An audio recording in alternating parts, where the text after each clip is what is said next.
பார்த்து அவங்களுக்கு எப்படி முன்கூட்டியே தீர்மானிக்கிறாங்களோ அதே போல நாமும் தீர்மானிக்கலாம் என்ற முடிவுக்கு வந்தால் அவங்க சொல்றது கண்டிப்பா பொருந்தும். ஆனா நாம அப்படி முடிவு செய்யல. அதே நேரத்தில் பிறர் செய்வது எதையுமே செய்யக்கூடாது என்று இஸ்லாம் சொல்லல. ஆனா அடிப்படை என்னதான், குர்ஆனும் நபி வழியும் அடிப்படையில் அமைந்தால் பிரச்சனை இல்லை. அப்ப நாம எடுத்திருக்கிற இந்த முயற்சி நான் குர்ஆனும் நபி வழியும் அடிப்படையாக கொண்டது. அதற்கு நான் வருவதற்கு முன்னால் இன்றைக்கு தங்களுடைய பகுதியிலே பார்த்து தீர்மானிக்க வேண்டும் என்று சொல்கிறார்களே, அவர்கள் அதுல உண்மையாளர்களாக நடந்து கொள்கிறார்களா? என்னென்ன விவகாரம் பிரச்சனை ஏற்படுகிறது அதை நாம் எடுத்து அலசி பார்க்கிறோம். இன்றைக்கு உதாரணமாக சமுதாயத்தில் நடவடிக்கை என்னவா இருக்குது? ஷாபானுடைய 29வது நாள், அதற்கு 2 நாளைக்கு 3 நாளைக்கு முன்னாடி பத்திரிகையில ஒரு விளம்பரத்தை கொடுப்பார்கள். யாரு? ஒண்ணு ஊர்ல இருக்கிற ஒரு முக்கியமான ஒரு ஜமாத்து கொடுக்கும், அல்லது ஜமாத்து உலமாவா இருக்கும், இல்ல அரசாங்கத்தால் நியமிக்கப்பட்டவர்களா இருப்பாங்க. யாரோ ஒருத்தர் என்ன அறிவிப்பு கொடுப்பாங்க? இந்த நாள் ஷாபானுடைய 29ஆம் நாள். அன்றைக்கு இரவு இந்த குறிப்பிட்ட பள்ளிவாசலில் அந்த குறிப்பிட்ட இடத்துல மறுநாள் நோன்பா இல்லையா என்பதை தீர்மானிப்பதற்காக வேண்டி, பிறை பார்த்த தகவலை பெறுவதற்காக வேண்டி இந்த குழு இந்த பள்ளிவாசலிலே ஒன்று கூடுகிறது. எங்கேயாவது பிறை பார்த்த தகவல் கிடைக்குமே ஆனால் இந்த குழுவுக்கு, இந்த நம்பருக்கு நீங்கள் தெரியப்படுத்துமாறு கேட்டுக்கொள்கிறோம் என்று ஒரு அறிவிப்பு வெளியே வருமா இல்லையா? வரும். இப்ப ஷாபானுடைய 29 என்று அவர்கள் தீர்மானித்தார்களே, ஷாபானுடைய 29 எப்படி தீர்மானித்தாங்க? நீங்க அவர்களை பார்த்து இந்த கேள்வியை கேட்கணும். ஷாபானுடைய 29 என்று தீர்மானித்தீர்களே, எப்படி 29 தீர்மானிச்சீங்க? ஷாபானுடைய 29 நீங்கள் தீர்மானிப்பதாக இருந்தால் எதை நீங்கள் தீர்மானிக்கணும்? ரஜபு மாதத்துடைய கடைசி நீங்கள் தீர்மானிக்கணுமா இல்லையா? ரஜபு மாதத்துடைய கடைசியை நீங்கள் தீர்மானிக்கிற பொழுதுதான் ஷாபான் எப்ப ஆரம்பமானது, ஷாபான் எப்ப 29 வரும் என்று தெரியும். அப்ப ஷாபானை தீர்மானிப்பதற்கு நீங்கள் ரஜபை பார்க்கணும். இந்த ரஜபு மாதத்தை நீங்கள் தீர்மானிப்பதாக இருந்தால் எதை பார்த்திருக்கணும்? ஜமாத்துல் ஆஹிரை நீங்கள் பார்த்திருக்கணும். ஜமாத்துல் ஆஹிர் எப்ப முடிஞ்சது, எப்ப ரஜப ஆரம்பமானது? ஜமாத்துல் ஆஹிரை நீங்கள் பார்ப்பதாக இருந்தால் ஜமாத்துல் அவ்வளை பார்த்திருக்கணும். ஜமாத்துல் அவ்வளுடைய கடைசி பெயர் எப்ப வந்தது, ஜமாத்துல் ஆஹிர் எப்ப ஆரம்பமானது? ஜமாத்துல் அவ்வளை நீங்கள் பார்ப்பதாக இருந்தால் ரபியுல் ஆஹிரை நீங்க பார்த்திருக்கணும். ரபியுல் ஆஹிருடைய கடைசி நாள் எப்போ, ரபியுல் ஆஹிருடைய ஜமாத்துல் அவ்வளுடைய முதல் நாள் எப்போ? ஜமாத்துல் ஆஹிரை நீங்க பார்க்கறதா இருந்தா ஜமாத்துல் அவ்வளை பார்க்கணும். ஜமாத்துல் அவ்வளுடைய கடைசி நாள் எப்போ? ரபியுல் அவ்வல். ரபியுல் அவ்வளுடைய கடைசி நாள் எப்போ? ரபியுல் அவ்வளுடைய ஜமாத் ரபியுல் ஆஹிருடைய முதல் நாள் எப்போ? இப்படியே நீங்கள் பார்த்து கொண்டே பின்னாடி போனீங்கன்னா எது வரைக்கும் நீங்க பார்க்கணும்? வருடத்துடைய எல்லா மாசத்தை நீங்க பார்க்கணும். வருடத்துடைய எல்லா மாசத்துடைய கடைசியும் பார்க்கணும், ஆரம்பத்தையும் பார்க்கணும். எங்க பார்த்தீர்கள்?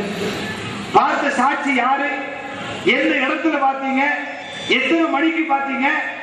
இந்த கேள்வியை நீங்கள் அவர்களை பார்த்து கேட்டீர்களேயானால் அல்லாஹ்வுக்கு அவர்கள் பயந்தவர்களா இருந்தா அவங்கள்ட்ட பதில் இல்லை. பொய் சொல்லலாம், நாங்க அங்க பார்த்தா அந்த ஏற்பாடு இருக்கு, இந்த ஏற்பாடு இருக்குன்னு சொல்லலாம். உண்மையிலேயே ஏற்பாடு இருந்தா என்ன நடக்கணும்?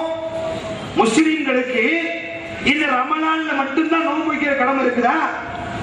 ஒவ்வொரு மாசத்துடைய 13, 14, 15 நபிகள் நாயகம் ஸல்லல்லாஹு அலைஹி வஸல்லம் நோன்பு வைக்குமாறு சொன்னாங்களா இல்லையா? எந்த பள்ளி வாசல்லையாவது நோட்டீஸ் போடுறேன், இந்த ரபியுல் அவ்வல் மாதத்துடைய பெற இங்க பார்க்கப்பட்டுச்சு, அந்த அடிப்படையில் 13, 14, 15 இன்றைக்கு நீங்க நோன்பு வைங்க என்று எந்த பள்ளி வாசல்லையால் அறிவிப்பு பலகையில நோட்டீஸ் உண்டுமா?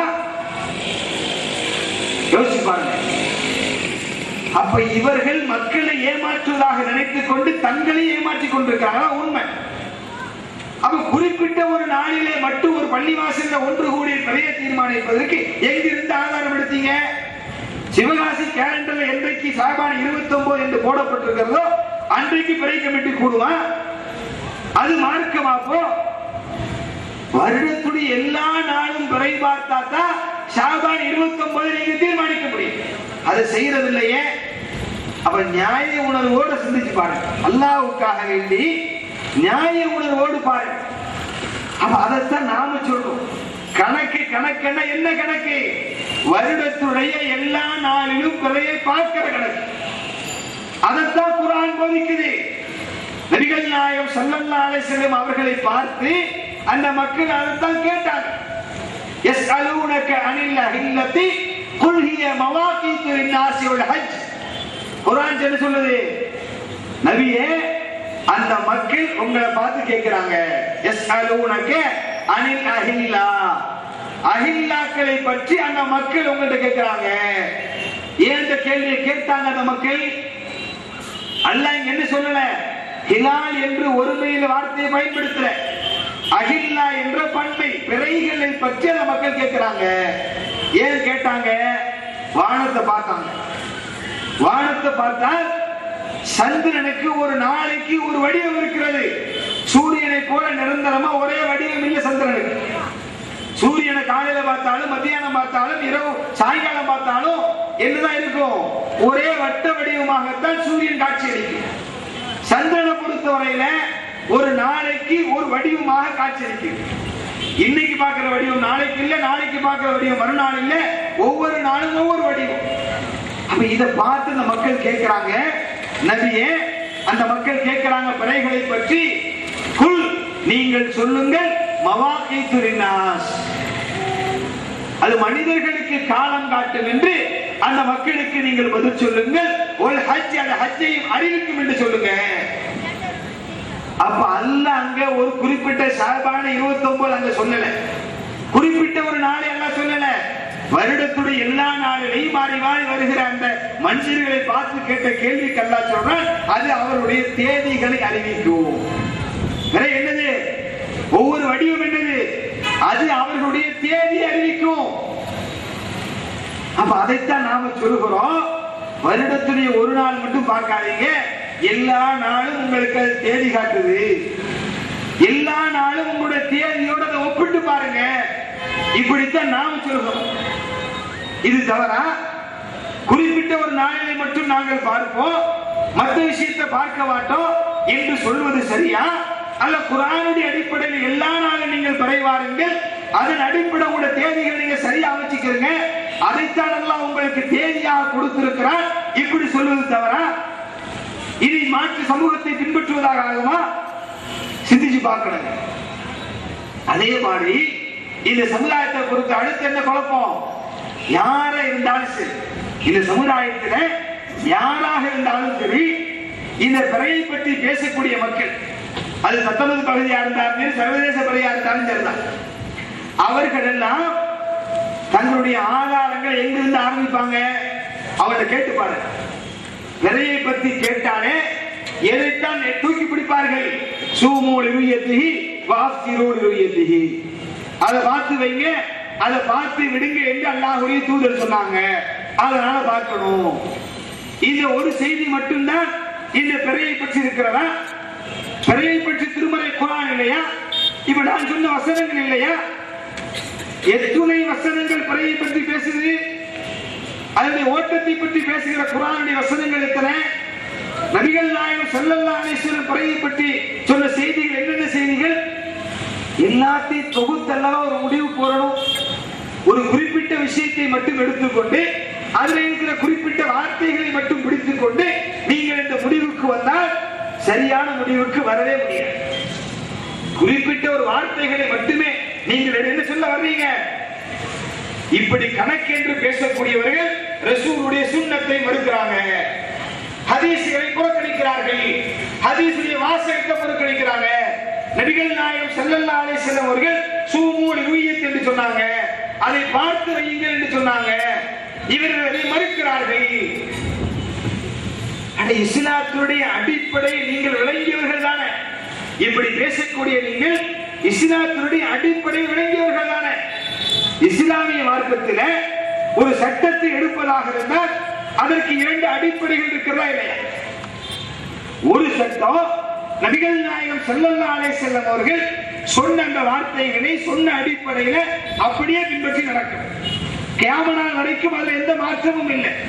எத்தகைய காலை மாற்றம் ஏற்பட்டாலும் விஞ்ஞான முன்னேற்றம் ஏற்பட்டாலும் அதை மாற்றியமைக்க முடியாது. அது ஒரு சட்டம். நபிகள் நாயகம் ஸல்லல்லாஹு அலைஹி வஸல்லம் அவர்கள் சொன்ன அடிப்படையில சொன்ன மாதிரி அப்படியே ஏற்று பின்பற்றப்பட வேண்டும். எந்த மாற்றமும் செய்வதற்கு நமக்கு உரிமை இல்லை. கியாமத் நாள் வரைக்கும் அதுதான் சட்டம். இப்படி ஒரு விஷயம். இன்னொன்று என்ன? சொன்ன நோக்கத்தை புரிந்து செயல்படுவது. எந்த நோக்கத்திற்காக வேண்டி சொல்லப்பட்டதோ அந்த நோக்கத்தை புரிந்து கொண்டு வார்த்தை பிடிக்க வேண்டிய அவசியம் இல்லை. நோக்கத்தை புரிந்து செயல்படுவது. இப்படியான சட்டங்கள் குர்ஆனிலும் ஹதீஸிலும் இருக்கா இல்லையா? ஏராளமாக இருக்கிறது. பின்னாடி சான்றுகளை சொல்றேன். அப்ப இப்ப நம்ம என்ன பார்க்கணும்? நபிகள் நாயகம் ஸல்லல்லாஹு அலைஹி வஸல்லம் அவர்கள் பார்க்க வேண்டும் என்று சொன்னார்களே, இது எந்த அடிப்படையில சொன்னாங்க? பார்க்க வேண்டும் என்று சொன்னது எந்த அடிப்படையில சொன்னாங்க? நோன்பு வைக்கிற ஷர்த்துகளில ஒரு ஷர்த்தாக அதை சொன்னாங்களா, அல்லது அந்த நாளை தீர்மானிக்கிற விஷயமா சொன்னாங்களா? இப்ப நோன்பு வைக்கிற ஷர்த்து என்ன ஷர்த்து? விடிய காலம் எந்திரிக்கணும். ஃபஜ்ருடைய நேரம் வருவதற்கு முன்னாடி அந்த சஹருடைய கடைசி நேரம் வரைக்கும் நாம உணவு சாப்பிடலாம். இது நோன்பில உள்ள ஒரு அங்கம். நோன்புல உள்ள ஒரு அங்கம் அது சஹர் உணவை சாப்பிடுவது. நபிகள் நாயகம் ஸல்லல்லாஹு அலைஹி வஸல்லம் சொன்னாங்க, நமக்கும் யூதர்களுக்கு மத்தியில உள்ள வேறுபாடு, நமக்கும் யூத கிறிஸ்தவர்களுக்கு வேறுபாடு என்ன? சஹர் சாப்பிடுறதுல இருக்குதுன்னாங்க. அப்ப அதை ரசூலுல்லாஹ் இபாதத் ஆக்கிட்டாங்க. இபாதத் ஆக்கி சஹர் சாப்பிடுவதை கடமையாக்குறாங்க ரசூல் ஸல்லல்லாஹு அலைஹி வஸல்லம். இது நோன்புடைய ஷர்த்துல ஒன்று. அடுத்தது என்ன? அந்த பகல் காலங்கள் முழுவதும் அந்த ஃபஜ்ரில இருந்து மக்ரிபுடைய நேரம் வரை உண்ணாம பருகாம இருப்பது நோன்புடைய ஷர்த்துல ஒன்று. அந்த மக்ரிபுடைய நேரம் வந்த உடனே இருக்கிற ஏதாவது உணவுகளை சாப்பிட்டு அந்த நோன்பை முடித்து விட வேண்டும். இது நோன்புடைய நிபந்தனைகள்ல ஒன்று. இப்படி ஷர்த்துகள் நோன்புக்கு இருக்கு. இந்த ஷர்த்துல ஒரு ஷர்த்தாக நபிகள் நாயகம் ஸல்லல்லாஹு அலைஹி வஸல்லம் பிறையை பார்க்குமாறு சொன்னாங்களா? அப்படி ஷர்த்துல ஒரு ஷர்த்தா ரசூலுல்லாஹ் சொல்லி இருந்தா எப்படி நீங்க சட்டம் சொல்லணும்? சூமு லிருயதிஹி, நீங்க அதை பார்த்து வைங்க என்றால் நீங்க யார்?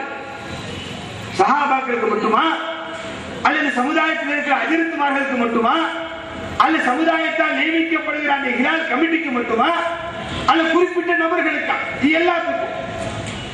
பார்ப்பது நோன்புடைய ஷர்த்தாக இருந்தா நோன்புடைய நிபந்தனைகளிலே ஒரு நிபந்தனையாக இருக்குமேயானால் சூமு லிருயதிஹி என்ற அந்த கட்டளை என்ன சொல்லணும்? நீங்க எல்லோரும் பார்க்கணும். ஆனா நீங்களே அதை சொல்றது இல்லை. எல்லோரும் பார்க்க தேவையில்லை. இப்ப என்ன வழங்குது? எல்லோரும் பார்க்க தேவையில்லை என்றாலே அது நோன்புடைய ஷர்த்தா ரசூலுல்லாஹ் சொல்லல. அதனால்தான் நபிகள் நாயகம் ஸல்லல்லாஹு அலைஹி வஸல்லம் அவர்கள் பார்க்க வேண்டும் என்று சொன்ன ரசூல் ஸல்லல்லாஹு அலைஹி வஸல்லம் பார்க்கிறதுனா அதுல பல கேள்வி இருக்குது. அது சப்ஜெக்ட் வேற மாதிரி போய் பின்னாடி சொல்றேன். பார்க்க சொன்ன ரசூல் ஸல்லல்லாஹு அலைஹி வஸல்லம் அவங்க பார்க்கல. அப்ப என்ன பேசாம தான் இருந்திருக்கணும்? அவங்க வசித்த பகுதியில உள்ள மக்களும் பார்க்கல, அப்போ பேசாம இருந்திருக்கணும். எங்கிருந்தோ பார்த்த செய்தியை வந்து சொல்றாங்க, அதை ரசூலுல்லாஹ் ஏத்துக்கிட்டாங்களா இல்லையா?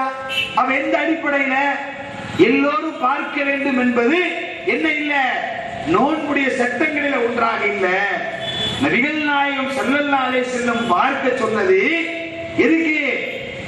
அல்லாஹ் குர்ஆன்ல சொல்கிறான், ஷஹரு ரமலான் அல்லதி உன்சில ஃபீஹில் குர்ஆன் ஹுதல் லின்னாஸ் வ பையினாத்தின் மினல் ஹுதா வல் ஃபுர்கான் ஃபமன் ஷஹித மின்கும் ஷஹர ஃபல்யஸ்முஹு. ரமலானுடைய மாதம் எத்தகையது என்றால் அதில்தான் திருமறை குர்ஆன் உங்களுக்கு இறக்கப்பட்டது. அதுதான் திருமறை குர்ஆன் உங்களுக்கு இறக்கி வைக்கப்பட்டது. ஓ பையினாத்தின் மினல் ஹுதா வல் ஃபுர்கான், நல்லதையும் கெட்டதையும் பிரித்து காண்பிக்கிற அந்த ஃபுர்கான், அந்த வேதம் உங்களுக்கு இறக்கப்பட்டுச்சு. ஃபமன் ஷஹித மின்கும் ஷஹர ஃபல்யஸ்முஹு. எனவே அந்த மாசத்தை நீங்க அடைஞ்சிட்டா நீங்க நோன்பு வச்சிருங்க. அப்ப இங்க என்ன இருக்குது? ரமலான் வந்துவிட்டது என்பதை நீங்கள் உறுதிப்படுத்திக் கொண்டா நீங்க நோன்பு வச்சிருங்க. இதுக்குதான் ரசூல் அப்ப சொன்னாங்க. ஏன் அல்லாஹ் சொல்லிட்டா அது மன்சில் என்று சொல்லிட்டா, உங்களுடைய தேதிகளை அதுதான் காண்பிக்கும் என்று சொல்லிட்டா. அப்ப நீங்க என்ன செய்யாதீங்க, உங்க இஷ்டத்துக்கு முடிவு பண்ணிடாதீங்க. ரமலானுடைய ஆரம்பத்தையும் கடைசியையும் உங்க சுய விருப்பத்தின் அடிப்படையில் முடிவு பண்ணாதீங்க. அல்லாஹ்வுடைய ஏற்பாடு, சந்திரனுக்கு தான் தேதியை காண்பிக்கிற அந்த அதிகாரத்தை அல்லாஹ் கொடுத்திருக்கிறான். அந்த தேதியை பார்த்து என்ன செய்யுங்க, உங்களுடைய இபாதத்தை ஆரம்பிச்சிருங்க. இதான் ரசூலுல்லாஹ் சொன்னார். இதுதான் நபிகள் நாயகம் ஸல்லல்லாஹு அலைஹி வஸல்லம் சொன்னதுடைய வெளிப்பாடு. அப்ப இப்ப இந்த விஷயத்தில் என்ன குழப்பம்? நபிகள் நாயகம் ஸல்லல்லாஹு அலைஹி வஸல்லம் அவர்கள் சொன்னது அந்த தேதியை பார்த்து உங்களுடைய நாள்களை ஆரம்பிச்சிருங்கன்றாங்க. இப்ப தேதியை ஆரம்பிக்கிறதுக்கு இன்றைக்கு மாதிரி கண்ணால பார்க்க வேண்டிய தேவையில்லை, கண்ணால பார்க்க வேண்டிய அவசியம் இல்லை. நாம் முன்கூட்டி அழகா கணக்கிட முடியும். அந்த கணக்கிடுகிற பல விஷயங்கள் நாம ஏற்றுக்கொண்டு இருக்கிறோம். சூரியன் சந்திரனுடைய அந்த ஓட்டத்தை கணக்கிட்டு அதை இபாதத்துகள்ல பல விஷயங்கள்ல ஏற்று இருக்கிறோம்.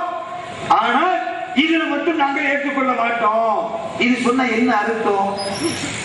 இப்படி சொன்னால் என்ன அர்த்தம்? அல்லாஹ்வுடைய அந்த ஏற்பாட்டை நீங்கள் மறுக்கிறீங்கன்னு அர்த்தம்.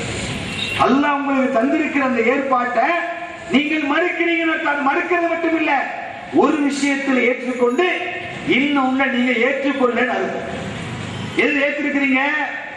இதே கணக்கிடக்கூடிய முறையை எதுல நீங்கள் ஏற்றிருக்கிறீங்க? தொழுகை விஷயத்தில் ஏற்றிருக்கிறீங்களா இல்லையா? தொழுகையுடைய விஷயத்துல இதை நீங்கள் ஏற்றிருக்கிறீர்களா இல்லையா? நிச்சயமா ஏற்றிருக்கிறீங்க. நபிகள் நாயகம் ஸல்லல்லாஹு அலைஹி வஸல்லம் அவர்கள் தொழுகை எப்படி அமைக்குமாறு இந்த உம்மத்துக்கு கட்டளை போட்டாங்க. முஸ்லிம்ல இந்த ஹதீஸ் பதிவு செய்யப்பட்டிருக்கிறது. நபிகள் நாயகம் ஸல்லல்லாஹு அலைஹி வஸல்லம் அந்த வானம், அதனுடைய கலர், அதனுடைய தன்மையை வச்சு செஞ்சாங்க, தொழுகையுடைய நேரத்தை தீர்மானிச்சதாக முஸ்லிமிலே ஆதாரபூர்வமான ஹதீஸ் பதிவு செய்யப்பட்டிருக்கு. வானத்துடைய நிறம் சிவப்பா இருந்தா, காலை அதிகாலை நேரமா இருந்தா, அதே மாதிரி அந்த சூரியனுடைய அந்த நிழல், அதனுடைய அளவுகளை வைத்து தொழுகைக்கான நேரத்தை ரசூல் ஸல்லல்லாஹு அலைஹி வஸல்லம் தீர்மானிச்சாங்க. ஹதீஸ்ல ஆதாரத்தை பார்க்கிறோம். இன்னைக்கு ஏதாவது ஒரு பள்ளிவாசல்ல இந்த முறை பின்பற்றப்படுகிறதா? இந்த முறை ஏதாவது ஒரு பள்ளிவாசல்களில் இல்ல பிறையை பற்றி பேசுகிற யாராக இருந்தாலும் இந்த முறை பின்பற்றப்படுகிறதா? கண்டிப்பா எங்கே பின்பற்றப்படலையே. எல்லா பள்ளிவாசல்களையும் தொழுகைக்கான நேர அட்டவணை என்று போர்டு மாற்றப்பட்டிருக்கிறதா இல்லையா? நபிகள் நாயகம் ஸல்லல்லாஹு அலைஹி வஸல்லம் காலத்துல மஸ்ஜித் நபவியில இப்படி ஒரு போர்டு அல்லாஹ்வுடைய தூதர் தொங்க போட்டாங்களா? ரசூலுல்லாஹ்வுடைய சுன்னத்தை நாங்கள் தான் ஹயாத்தாக்குறோம், இவர்கள் சுன்னத்தை புறக்கணிக்கிறார்கள் என்று சொல்கிறீர்களே. நபிகள் நாயகம் ஸல்லல்லாஹு அலைஹி வஸல்லம் காலத்துல மஸ்ஜித் நபவியில தொழுகைக்கான நேர அட்டவணை என்ற போர்டு மாற்றப்பட்டிருந்ததா? எங்கிருந்து எடுத்தீர்கள்? யாரு கட்சி கொடுத்த வழிமுறை அது?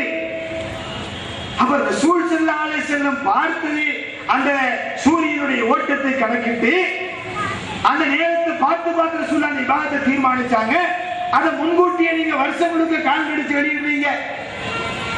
திருநெல்வேலியாக இருந்தால் தொழுகைக்கான அட்டவணை இதுதான். அதே மாதிரி மேலப்பாளையமா இருந்தா அது தொழுகைக்கான அட்டவணை, மதுரையா இருந்தா அதுக்கு தனி அட்டவணை, சென்னையா இருந்தா அதுக்கு தனி அட்டவணை, மும்பையா இருந்தா அதுக்கு தனி அட்டவணை. யார் போட்டு கொடுத்தா? நபிகள் நாயகம் ஸல்லல்லாஹு அலைஹி வஸல்லம் மக்கா அட்டவணை, மதீனா அட்டவணை என்று அட்டவணை போட்டார்கள் பள்ளிவாசல்ல. எங்கிருந்து எடுத்தீங்க இந்த சுண்ணாவை? அப்ப சூரியனுடைய ஓட்டத்தை கணக்கு பண்றீங்க, சந்திர ஓட்டத்தை கணக்கு பண்ண ஏற்றுக்கொள்ள மாட்டீர்களா? அல்லாஹ் என்ன சொல்கிறான்? அஷ்ஷம்ஸு வல் கமரு பிஹுஸ்பான். சூரியனும் சந்திரனும் கணக்கின்படி இருக்கிறது. அல்லாஹ் ரெண்டே சேர்த்து சொல்றான். சூரியனும் சந்திரனும் கணக்கின்படி இருக்கிறது என்று இரண்டையும் சேர்த்து சொல்கிறார். ஆனா நீங்க என்ன சொல்லுறீங்க? சூரிய கணக்கை நாங்க எடுத்துக்குவோம், சந்திர கணக்கை எடுக்க மாட்டோம். இது எந்த வகையில நியாயம்? அடுத்து என்ன ஆதாரம்? சூரிய கணக்கு எடுப்பதற்கு ஆதாரம் இருக்கிறது, சந்திர கணக்கு எடுப்பதற்கு ஆதாரம் இல்லை. சூரிய கணக்கு எடுப்பதற்கு என்ன ஆதாரமா? நபிகள் நாயகம் ஸல்லல்லாஹு அலைஹி வஸல்லம் காலத்துல ஒரு நாள் மதீனாவில கடுமையான பஞ்சம் ஏற்பட்டது. கடுமையான பஞ்சம் ஏற்பட்டது. இப்படி கடுமையான பஞ்சம் ஏற்பட்ட உடனே ஒரு சஹாபி ஜும்மாவுடைய நாள்ல ரசூலுல்லாஹ் ஓடி வர்றாங்க. வந்து சொல்றாங்க, யார சொல்லலாம், கடுமையான பஞ்சம் ஏற்பட்டுச்சு, உண்பதற்கு உணவுக்கு வழி இல்லை, எங்களுடைய கால்நடைகள் எல்லாம் செத்து படுகிறது, கடுமையான பஞ்சமா இருக்கு, தண்ணி இல்லாம எங்களுக்காக அல்லாஹ்ட்ட துஆ செய்யுங்கன்றாங்க. உடனே அல்லாஹ்வுடைய ரசூல் அந்த ஜும்மாவிலே துஆ செய்றாங்க. அல்லாஹ் அந்த பிரார்த்தனை ஏற்றுக்கொண்டு மழை இறக்குறான். கடுமையான மழை. எதுவரையில மழை? அடுத்த வார ஜும்மா வரை கடுமையான மழை. அதனால சில சேதங்கள் ஏற்பட்டு போகுது. மீண்டும் என்ன செய்றாங்க சஹாபாக்கள், அல்லாஹ்வுடைய தூதர் வந்து கம்ப்ளைண்ட் பண்றாங்க, ரசூலுல்லாஹ் துஆ செய்றாங்க, மழை நின்னு போச்சு. இந்த இடைப்பட்ட ஒரு வார காலத்தில் கடுமையான மழை பெஞ்சது. இவன் சூரியனை பார்க்க முடியல. சஹாபாக்கள் அல்லாஹ்வுடைய ரசூல் என்ன ஆர்டர் போட்டாங்க, இந்த நாட்களில அதை கணக்கிட்டு என்ன செய்யுங்க, நீங்கள் தீர்மானிங்கன்றாங்க. இதுதான் அவர்களுக்கு ஆதாரம். இந்த ஒரு வார காலம் நபிகள் நாயகம் ஸல்லல்லாஹு அலைஹி வஸல்லம் கணக்கிட்டு தொழுகை தீர்மானித்தாங்களே, இதுதான் எங்களுக்கு ஆதாரம். ரசூலுல்லாஹ் கணக்கிட்டாங்க, நாங்களும் கணக்கிடுவோம். இது ஆதாரமா? இது உங்களுக்கு ஆதாரமா? இது எதுக்கு தான் ஆதாரம்? இஸ்லாத்தில் ரெண்டு நிலைப்பாடு இருக்குதுங்க. ஒன்று, ஒரு விஷயம் தடுக்கப்பட்டார், அது அவனுடைய ஈடுமை இருக்கிற வரைக்கும் தடை. ஒரு இயலாத சூழல் ஏற்படுத்தி வைங்க, அந்த தடை அவனுக்கு ஆகமாக்கப்படும். விலங்குகளுக்கு சொல்றேன், பன்னிக்கறிகளுக்கு. இந்த பன்னிக்கறி முஸ்லீம்களுக்கு அல்லாஹ் ஹராம் ஆக்கி இருக்கிறான். எது வரையில சாதாரணமா இருக்கிறோம், உண்பதற்கு உணவு இருக்குது, எந்த பிரச்சனையும் இல்லை. இப்ப இது பன்னிக்கறி ஹராம். நான் எங்கேயாவது இடத்துல மாட்டிக்கிட்டேன், உணவுக்கு வழி இல்லாத இடம், எதுவுமே கிடைக்கல, பல நாள் பட்டினி, இன்னும் ஒரு அந்த பட்டினி தொடருமையானால் என்னுடைய உயிருக்கு ஆபத்து வந்துடும். அந்த பட்டினி தொடர்ந்தா என்னுடைய உயிருக்கு ஆபத்து வந்துடும். எதையாவது அடுத்த வேளை சாப்பிட்டால் ஒழிய நான் உயிர் வாழ முடியாது என்கிற நிலை. இப்ப இஸ்லாம் என்ன சொல்லுது, அந்த பன்னிக்கறிய ஹலால் என்று இஸ்லாம் சொல்லுது. அந்த நேரத்தில் உனக்கு அது அனுமதிக்கப்பட்டது. ஏன்? உனக்கு உயிர் போகுது. உயிர் போகிற கட்டம் வந்தா அந்த தடை உனக்கு விலகி அதை தின்னு நீ உயிர் வாழ்ந்து கொள். இது இஸ்லாம் என்ன செய்யுது, ஒரு இக்கட்டான நேரத்தில் ஒரு சலுகை அளிக்கிறது. நீங்க சொல்ற ஆதாரத்தை இப்படித்தான் எடுக்க முடியும். சாதாரணமா தெரிகிற நேரத்தில் ரசூலுல்லாஹ் எப்படி செஞ்சாங்களோ அது மாதிரி செஞ்சுக்கலாம். ரசூலுல்லாஹ் வானத்துல வந்து அந்த சூரியனை பார்க்க முடியாத கடுமையான மழை நேரம் ஏற்படுற பொழுது கணக்கிட்டாங்க. அப்ப நீங்க என்ன செய்யணும், இந்த மாதிரி ஒரு சூழல் ஏற்பட்டா கணக்கு போட்டுக்கணும். சாதாரண சூழல் இருந்தால் எல்லா பள்ளிவாசலையும் ஒரு குச்சி நட்டு வைக்கணும். போர்டு எல்லாம் தூக்கி எரிஞ்சிட்டு ஒரு குச்சியை நட்டு வச்சு நீங்க இதை அமல்படுத்தணும். அப்ப ரசூல் ஸல்லல்லாஹு அலைஹி வஸல்லம் ஒரு அதாவது வந்து ஒரு இக்கட்டான சூழ்நிலையில ஒரு வார காலம் கணக்கிட்டது எங்களுக்கு ஆதாரம் என்றால் இது கேலி கூத்தா இல்லையா? அப்ப உங்களுக்கே விளங்குது, நடைமுறைப்படுத்தலாம்.